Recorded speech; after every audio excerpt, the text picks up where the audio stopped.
कीर्तिमृद्धिं ददातु मे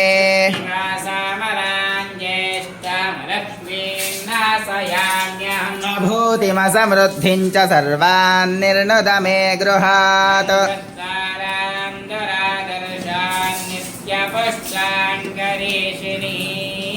ईश्वरीगुं सर्वभूतानां तामिहोपह्वये श्रियम्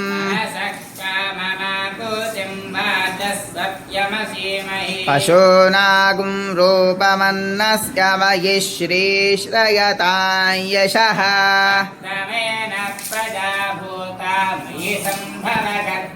श्रियं वासय मे कुले मातरं पां हरिणीं सुवर्णरजतष्टजां चन्द्रां हिरण्मयीं लक्ष्मीं जातवेद ममावह